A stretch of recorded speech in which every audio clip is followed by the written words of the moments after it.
Well, it's time for NTV Weekend Edition. This is what you can expect.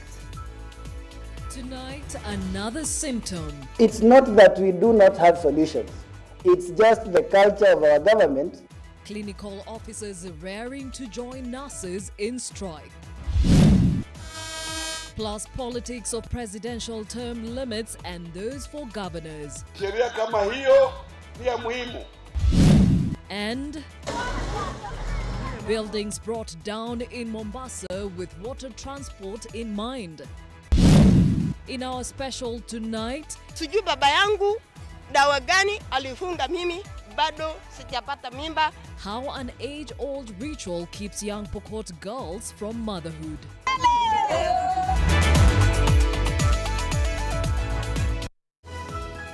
NTV Weekend Edition with Gladys Gachanja. Thank you for making time. Our sign language interpreter tonight is David Agondoa. Now, 2 Kenya Airways planes were left damaged after they collided at the Jomo Kenyatta International Airport. The 2 Embraer 190 planes collided while undergoing maintenance at the hangar on Friday night, according to Kenya Airways. The national airline says the planes were not in operation and that no injuries were reported. Kenya Airways further says that the incident left the planes with substantial damage and have been withdrawn from service as investigations commenced. Kenya Airways has also assured that there will be no disruption to normal operations.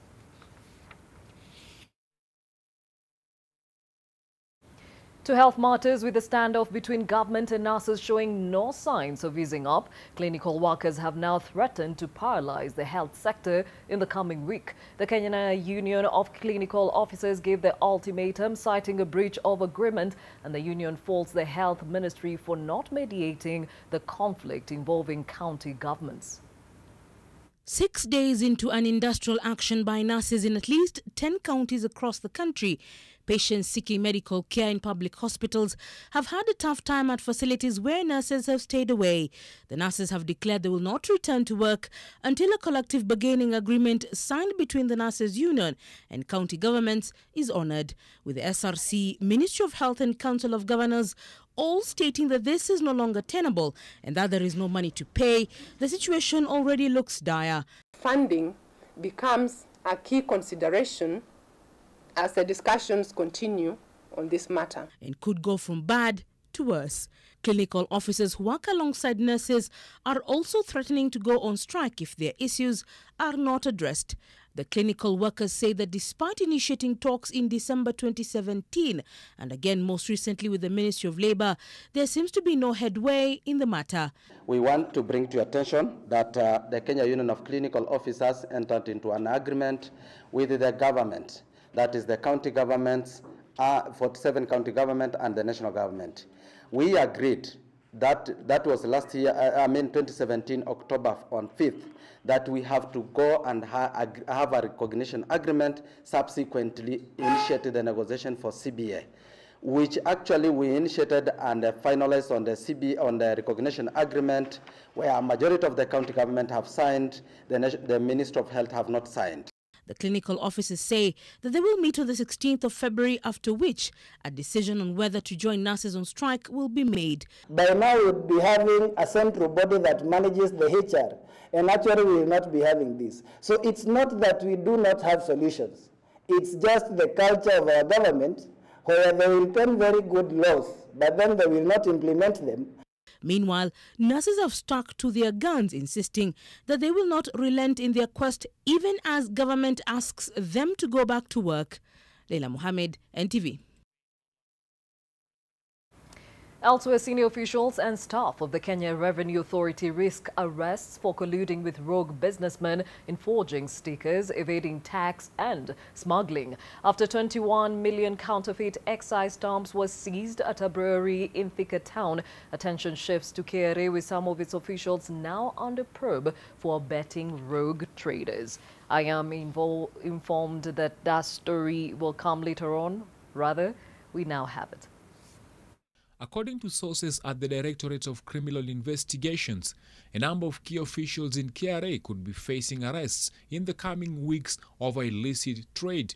They are accused of helping rogue businessmen forge KRA excise stamps, smuggle in fake goods, and even evade taxes.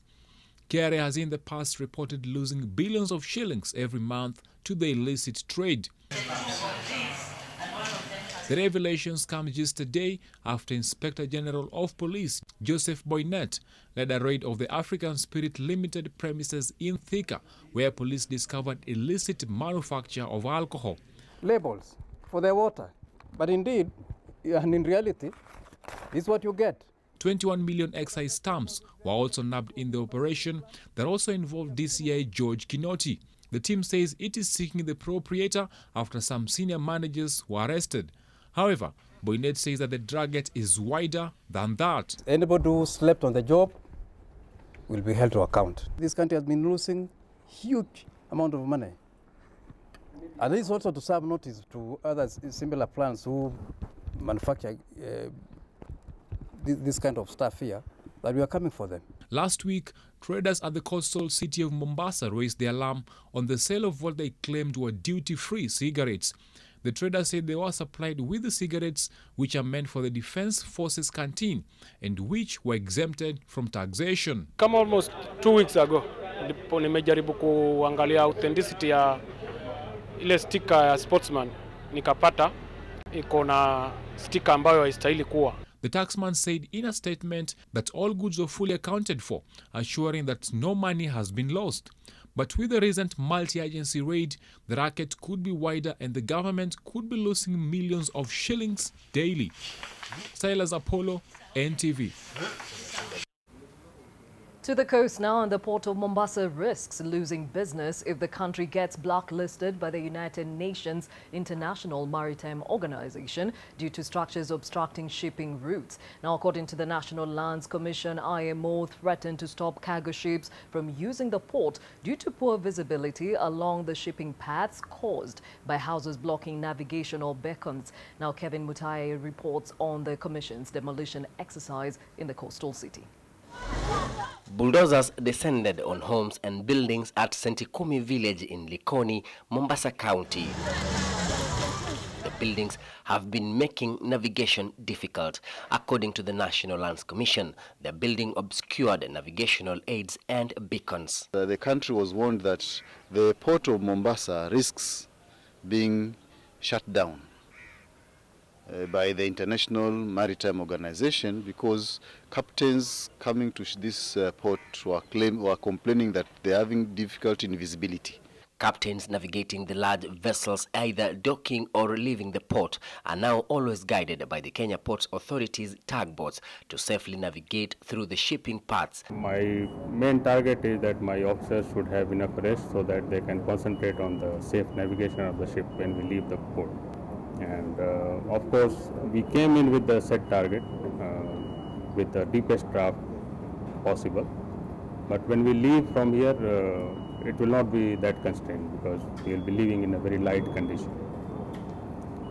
So coming out will be more easy than getting in. NLC says that large tracts of public land along the Indian Ocean shoreline has been grabbed, with such encroachment now posing serious threats. Almost all of them were given out in 1910, 1914 up to 1917. And most of them were 99-year leases. So majority have expired. Lazima tukubali amri. Lakini sasa sisi tatizo letu, kama mimi sina wakati wa kuajiriwa tena, nikapata pesa ya kujenga hii na retire.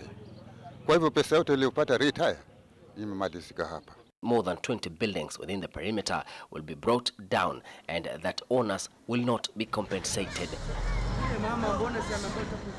NLC says at least 31 plots are on the navigation routes, including the State House in Mombasa, the old Nyali Bridge, the Navy base at Mtongwe and other parts of Kilifi County. Kevin Mutai, NTV, Mombasa. Now to a case that continues to stay on the headlines. The owner of a second vehicle used on the night of the murder of Mary Wambui Kamangura has presented himself to detectives. The owner of a vehicle, a Toyota Voxy registration number KCK 968, has recorded a statement with the police today where he claimed that the new accomplice in the murder, Michael Madenge, had the vehicle from him. The man has told investigators that Michael was a frequent customer and had engaged him that fateful Saturday when Mary Wambui was murdered. According to his statement, he decided to surrender to the police when he saw that his vehicle, one of a huge fleet, had been involved in the transport of the body. Investigations into the murder are now at an advanced stage, and police are believed to be tightening their case against the suspects.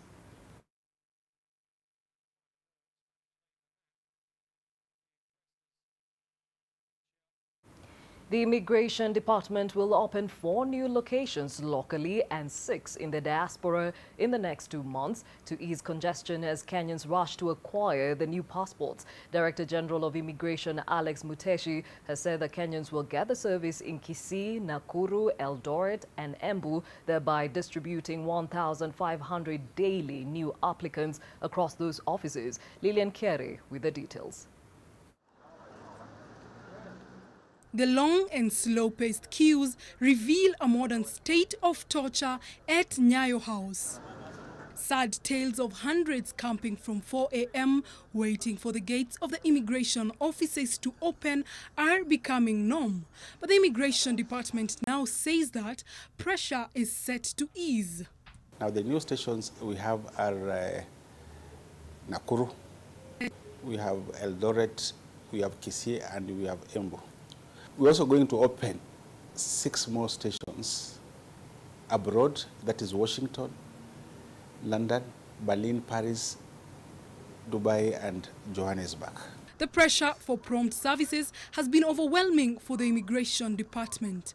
This is because, apart from new passport applicants, over 2.5 million Kenyan passport holders have been streaming in to update their old dark blue passports to an electronically upgraded light blue one that will give them access to the East African region. Only about 400,000 have been able to migrate from the old passports to the e-passport. Meanwhile, the African Union is slated to unveil details of the design, production and issuance of a single African passport at the 32nd African Union Summit next week. The move to lift travel barriers across Africa is set to create a seamless border in the African continent. Yes, it is true that the talks for the African Union passport is on. It is what we can term as a work in progress. The move to the biometric passport is an East African initiative and is currently being embraced by other East African countries. Lillian Kiarie, NTV. Now, losers in the 2017 general elections are set to make a comeback to the limelight after their appointments to key parastatal jobs were gazetted.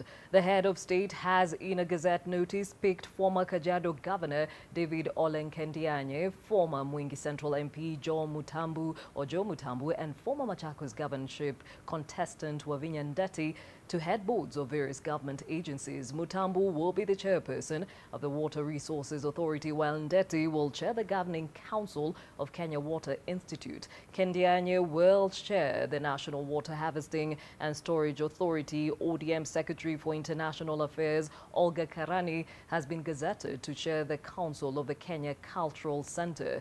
Athletic legend Paul Tergat has also been appointed to chair the Kenya Academy of Sports Council.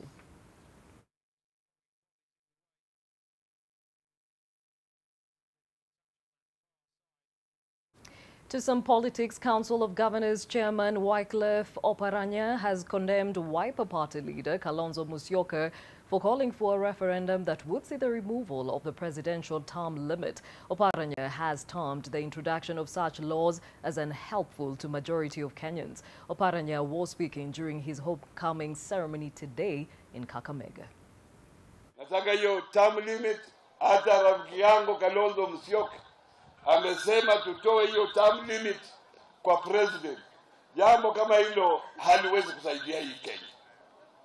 Kama tunapitisha sheria, ni sheria kama hiyo ni ya muhimu, kwa sababu dunia hii ukiangalia hiyo ndio njia nchi zote zinaenda. Interior Cabinet Secretary Fred Matiang'i has pledged to ensure all national development work is successful and positively impacts the lives of Kenyans as instructed by President Uhuru Kenyatta. The CS, who was speaking in Nyamira, has vowed not to be derailed from his new role. Matiang'i was elevated by President Kenyatta to be the man in charge of all national development implementation programs and communication. I have been instructed to do by the President and all of my colleagues, all of us in Cabinet, is to focus on the President's 3 priorities. Priority number 1 is development, work, kazi ifanyike kusaidia watu wetu. Priority number 2 ya President is work, kazi ya kusaidia watu wa Kenya na maendeleo ya watu wa Kenya. We will work 24/7. We will give it everything the Lord will enable us to give, so that we move the President's programs forward. Back to that referendum debate, and Nandi Senator Samson Cherargei has criticized those calling for a referendum, saying the move will strain the economy of a country. Cherargei says Kenya would be biting more than it can chew if the country holds a referendum, especially after funding the upcoming census and boundary review exercises ahead of the 2022 general elections. Uchumi ya Kenya haina pesa ya kufanya census ya mwaka huu ya mwezi wa 8. Haina pesa ya kufanya review boundary. Haina pesa ya kufanya referendum. Na kabla ya 2022 tutataka pesa tena ya IBC ya kufanya uchaguzi. Saa hii ni wakati ya the Big 4 agenda ya kubadilisha maisha ya Wakenya. Now, following Deputy President William Ruto's proposal to create a leader of opposition office in Parliament, we sought the opinion of Kenyans pitting that proposal against the creation of a Prime Minister's office. Here are your views. Better to have office of the Prime Minister than having office of the opposition leader. I think it's very relevant that we have a Prime Minister's office, because after 2007, when the office was introduced, it was quite efficient for most of the operatives by the ministers. My opinion is neither, because I feel like it's early politics or something, considering the area we're in and the time election will be, which is 2022. Mimi ningependa kukuwe na position ya official opposition leader. Kwa sababu hiyo itamaanisha mwenye anashinda will not take home everything. Senators watolewe na women representative watolewe na ward administrators watolewe, kwa sababu imekuwa ni gharama mingi sana, hasa sisi tukiwa wananchi. Tunatosheka na rais, tunatosheka na vice president. Mambo ya kusema prime minister, ya kusema sijui what, we are tired of it. Any presidential candidate who is going to be runners up, number 2, should become the official opposition leader. Siungi mkono kwa sababu hiyo itakuwa ni majukumu mengine ambayo ataongezewa mwananchi wa kawaida, ambayo atakuwa ni kulipiza yule ushuru ambao utakuwa umeenda juu. I don't think it's a good idea.